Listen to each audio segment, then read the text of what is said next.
Hello বন্ধুরা, আমার আরেকটি খুবই ইন্টারেস্টিং ট্যুর ব্লগে আপনাদের ওয়েলকাম জানাই। বন্ধুরা, আজকে আমি আপনাদের সাথে শেয়ার করব গয়ার খুবই ইম্পর্ট্যান্ট ট্যুরিস্ট স্পটগুলি কীভাবে ঘুরে দেখা যায়। বন্ধুরা, আপনারা জানেন গয়াতে আছে বিখ্যাত বিষ্ণুপাদ টেম্পল, যেখানে সবাই পিণ্ডদান করতে আসেন। গয়াতে আছে ফল্গু রিভার, গয়াতে আছে মা সীতা সেতু ফল্গু রিভারের উপরে, আর সীতা সেতু পার হয়ে আছে সীতাকুণ্ড, যেখানে মাতা সীতা দশরথের উদ্দেশ্যে প্রথম পিণ্ডদান করেছিলেন। আর যেখান থেকেই গয়াতে এই পিণ্ডদানের কিন্তু যে রীতি রেওয়াজ সেটা কিন্তু শুরু হয়েছে। তো এই সমস্ত দর্শনীয় স্থানগুলি আপনি দেখতে পারেন। আর আছে শক্তিপীঠ মংলাগৌরী, যেটা মাতা দুর্গার একটা রূপ। তো এই শক্তিপীঠটিও আপনি গয়াতে এলে গয়া স্টেশনের কাছে থেকে ঘুরে দেখতে পারেন। গুড মর্নিং, আমি এখন গয়াতে আছি। গয়াতে যে হোটেলে আমি আছি সেই হোটেলটা হলো হোটেল ঘরানা। এই হোটেলটা স্টেশনের কাছেই গয়া।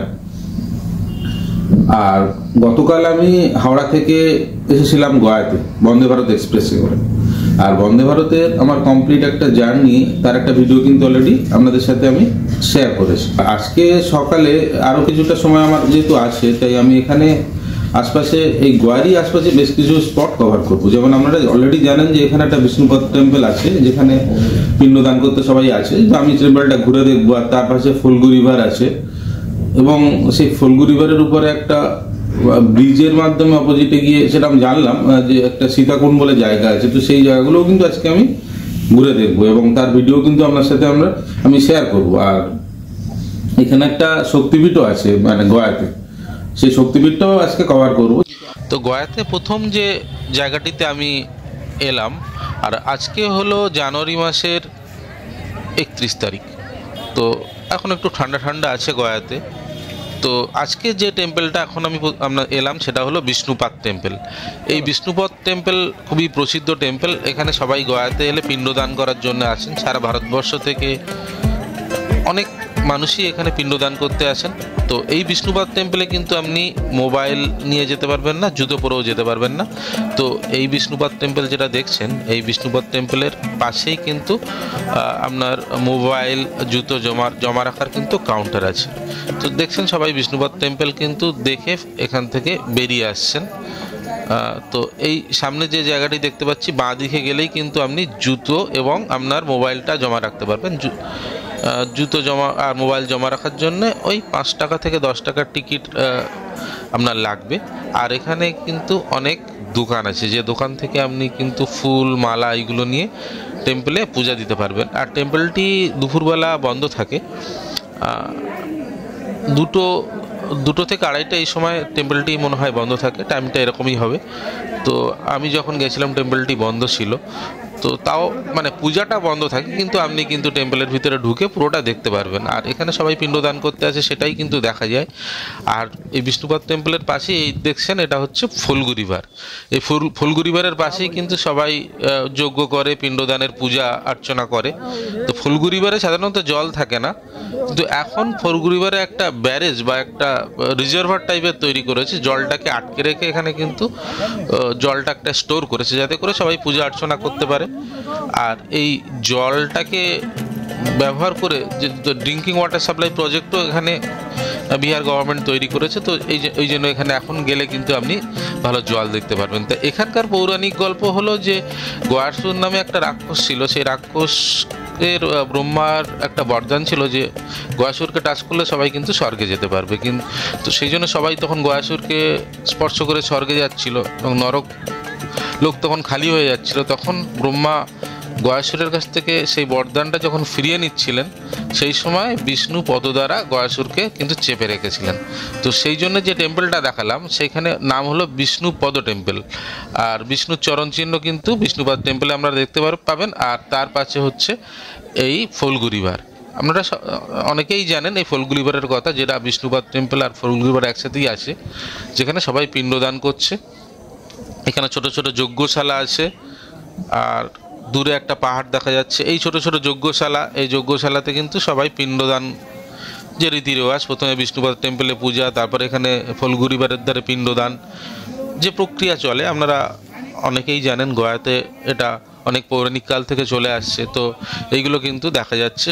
সব মিলিয়ে একটা এখানকার কিন্তু একটা দর্শনীয় জায়গা হয়ে উঠেছে এবং এখানে দেখতে বেশ ভালোই লাগছে। চারিদিকের চিত্র কিন্তু একটা অনবদ্য এবং একটা অন্যরকম অভিজ্ঞতা কিন্তু আপনি এখানে নিতে পারবেন। তো এখন আমি এই ফুলগুড়িভার বরাবর হেঁটে চলেছি। আমি এখন সামনে যাব গয়াজি ড্যাম, আর গয়াজি ড্যামের সামনে যে ব্রিজটা দেখতে পাচ্ছেন সেটা হচ্ছে মা সীতা সেতু। আর ওই ব্রিজের জাস্ট ওই পয়েন্টেই এই জলটাকে কিন্তু ধরে রাখার জন্য একটা বাঁধ দেওয়া হয়েছে, একটা স্টিল স্ট্রাকচার করা হয়েছে। সেই স্টিলের স্ট্রাকচার করে এই জলটাকে কিন্তু ধরে রাখা হয়েছে। আর এখানে সবাই পিণ্ডদান করতে এলে কিন্তু পয়সা কড়ি এই জলে ফেলে দেয়, তো সেইটা আবার অনেকে নেওয়ার জন্য জলে ফেলে জলে থেকে সেইগুলো পয়সাগুলো কুড়োচ্ছে, সেই চিত্র দেখতে পাবেন। সব মিলেমিশে কিন্তু এখানকার একটা জায়গাটি একটা অনবদ্য দর্শনীয় স্থান হয়ে উঠেছে।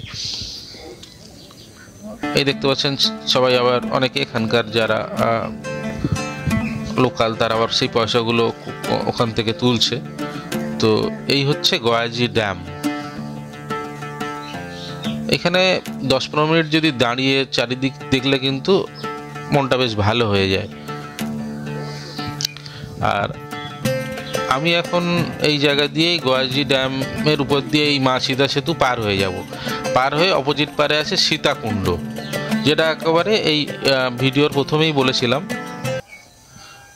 সেই সীতাকুণ্ডে মাতা সীতা দশরথের উদ্দেশ্যে প্রথম পিণ্ডদান করেছিলেন, যেখান থেকে পিণ্ডদানের রীতিরেওয়াজ চালু হয়। আর এটা ফুলগুড়িভারের যেদিকে জলটা বাঁধা আছে তার উল্টো দিকটা, এই দিকে কিন্তু জল নেই। এই ফুলগুড়িভারে সাধারণত জল খুব একটা থাকে না।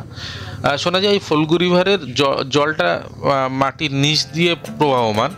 ফুলগুড়িভার থেকে বালি সরালে জল পাওয়া যায়। আমার আগে অনেকের মুখে আমি এই গল্পটা শুনেছি। তো এখন যেমন একটা বাঁধ দিয়ে জলটাকে ধরে রেখেছে, তো এখন সেই রিজার্ভার যেখানে জলটা ধরে রেখেছে তার উপর দিয়ে একটা সেতু নির্মাণ হয়েছে। এটাই সেই মা সীতা সেতু। এই সীতা সেতু বরাবর আপনি হেঁটে পার হয়ে এই ফুলগুড়িভারের অপোজিট পারে আপনি যেতে পারেন। আর দূরে যে ব্রিজটি দেখা যাচ্ছে এই ব্রিজ দিয়ে কিন্তু এই ফুলগুড়িভার পার হয়ে গাড়ি যেতে পারে অপোজিট পারে। আর অপোজিট পারেই আছে সেই সীতাকুণ্ড। সেই সীতাকুণ্ডে আমি যেমন হেঁটে চলেছি, এই সীতা সেতু পার হয়ে গিয়ে আরও ওখানে গিয়ে 10-15 মিনিট হাঁটলে আমি সীতাকুণ্ডে পৌঁছে যাব। তো সকলে যাচ্ছে, আমিও সকলের সাথে হেঁটে চলেছি। আর আপনি যদি মনে করেন যে আপনি গাড়িতে যাবেন, এতটা হাঁটবেন না, তো আপনি আবার বিষ্ণুপাদ টেম্পল থেকে একটা অটো নিয়ে কিন্তু সীতাকুণ্ডে পৌঁছে যেতে পারেন। কারণ বিষ্ণুপাদ টেম্পল থেকে এই ব্রিজ হয়ে সীতাকুণ্ড পর্যন্ত যেতে 30 মিনিট কি খুব আস্তে হাঁটলে 40-45 মিনিট লাগবে। অনেকটা এই 40-45 মিনিটের রাস্তা কিন্তু আপনাকে হাঁটতে হবে।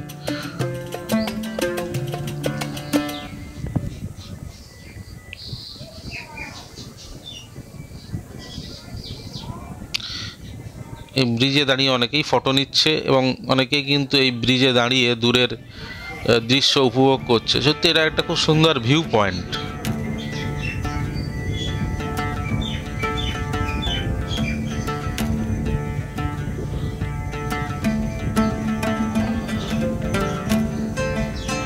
আর এখন যে জলটা এখানে বাঁধের মাধ্যমে ধরে রাখা পরিষ্কার জল, এবং এই রিভার ব্যাঙ্কগুলো কিন্তু খুব প্রোটেক্টেড, অর্থাৎ কনক্রিট দিয়ে বাঁধিয়ে দেওয়া। তো দূরে পাহাড় দেখা যাচ্ছে, গাছপালা।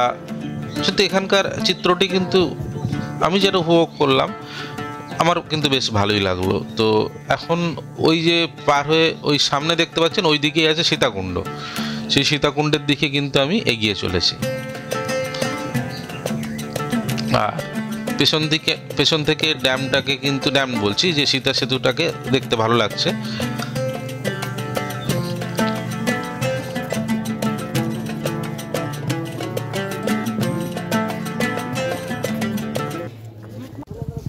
সকলে হেঁটে চলেছে, আমিও সকলের সাথে হেঁটে চলেছি সীতাকুণ্ডের উদ্দেশ্যে।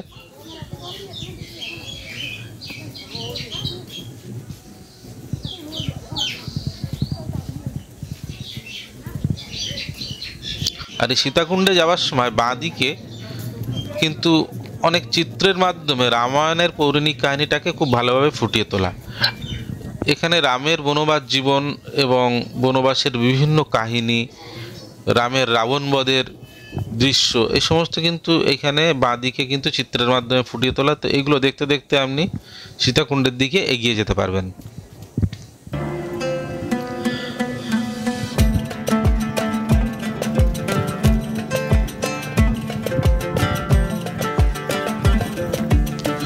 আর দূর থেকে আমি কিন্তু একটা ভিউ নিচ্ছি মা সীতা সেতু আর গয়াজি ড্যাম, যেটা লেখা আছে লাল কালারে।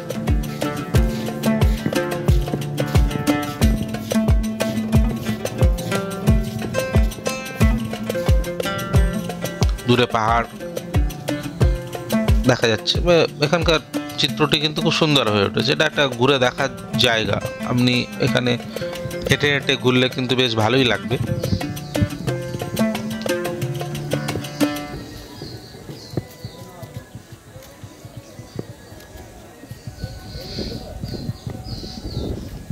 এখানে একটা মজার ঘটনা ঘটেছে। সামনে দেখছেন একজন বয়স্ক লোক এগিয়ে চলেছে। আমি এখানে যখন বলছিলাম যে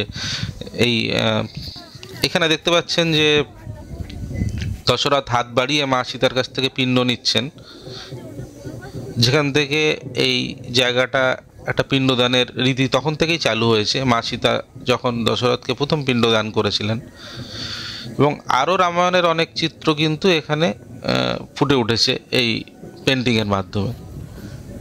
আর এই সীতাকুণ্ড দুয়ারে কিন্তু আমি পৌঁছে গেলাম। এর ভিতরেই হচ্ছে সীতাকুণ্ড আছে।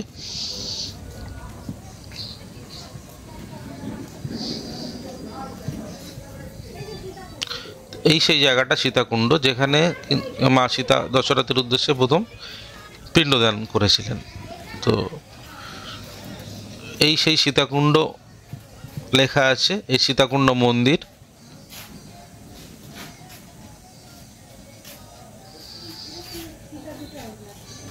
মন্দিরের ভেতরে গিয়ে ফটোগ্রাফি অ্যালাউড নয়, তো বললো বাইরে থেকে ফটো নেওয়া যেতে পারে। তো সেক্ষেত্রে আমি নিতে পেরেছিলাম। আর আমি একটু এগিয়ে চলেছি, সামনে আরও বেশ কিছু টেম্পল আছে।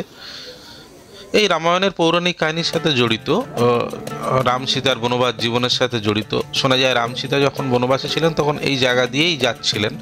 তখন দশরথের মৃত্যুর পরে এইখানেই পিণ্ডদান করেছিলেন। আর আশেপাশে ছোট ছোট টেম্পল, ধর্মশালা, যজ্ঞস্থান সবই কিন্তু বেশ বাঁধিয়ে দেওয়া, একটা খুব ভালোভাবে কনস্ট্রাকশন করা আছে।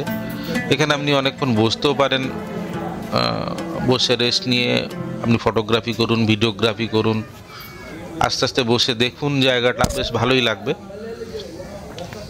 আর এখান থেকে সামনে একটা ব্রিজ, যে ব্রিজ দিয়ে গাড়ি চলছে। আর দূরে কিন্তু পাহাড়ের দৃশ্য, সামনে নদী, ফল্গু রিভার, সব মিলেমিশে কিন্তু একটা অনবদ্য চিত্র কিন্তু এখানে আমি উপভোগ করতে পারছি। তো এই জায়গাটা ঘুরে দেখলে সত্যি ভালো লাগবে। মানে টোটাল বিষ্ণুপাদ টেম্পল থেকে কভার করে ফল্গু রিভার বরাবর এসে গয়াজি ড্যাম, তারপরে মা সীতা সেতু পার হয়ে এই পারে আরও কিছুটা হেঁটে এই সীতাকুণ্ডে এসে টোটাল যদি আপনি কভার করতে পারেন একটু একটু আস্তে আস্তে পায়ে হেঁটে, তাহলে কিন্তু একটা অসাধারণ অভিজ্ঞতা আপনি নিতে পারবেন। আর এইখান থেকে বাঁ দিক থেকে বেরিয়ে আপনি চলে যেতে পারবেন। আমি ওখান থেকে বেরিয়ে একটা অটো নিয়েছিলাম, অটো নিয়ে আমি পৌঁছে গেলাম এখন কিন্তু মংলা গৌরী টেম্পল, যেটা একটা শক্তিপীঠ গয়াতে, মা মংলা গৌরী শক্তিপীঠ। এটাই সেই শক্তিপীঠ টেম্পল। এই টেম্পলের ভিতরে গিয়ে পূজা দেওয়া যায়। তো এর ভিতরটা একটু জায়গাটা ন্যারো, তো এখানে বিভিন্ন জনপ্রতি 10 জন অনুযায়ী এরা এখানে পূজার ব্যবস্থা করা আছে। তো আপনারা অ্যাকর্ডিংলি আশপাশে অনেক দোকান আছে যেখান থেকে আপনি প্রসাদ, ফুল নিয়ে এই শক্তিপীঠে পূজা দিতে পারেন। আর এটা খুব জাগ্রত শক্তিপীঠ, এখানে মনস্কামনা মানুষের পূর্ণ হয়। তো এইখানটা কিন্তু আপনি পূজা দিতে পারবেন, এরকম একটা সময় নিয়ে আসতে পারেন। তো জায়গাটা কিন্তু বেশ ভালোই লাগবে। আর আমি এখন আশপাশটা একটু ঘুরে দেখছি, আশেপাশে ছোট ছোট দোকান এবং দর্শনার্থীরা আছেন। তো সব মিলেমিশে একটা খুব সুন্দর লাগছে এই জায়গাটিও। আর আজকে আমি এখন চলে যাব আমার হোটেলে, আর তারপর একটু দুপুরের লাঞ্চটাও করে নেবো। এখনও পর্যন্ত আমার খাওয়া হয়নি। আর বিকালে আমার ট্রেন আছে।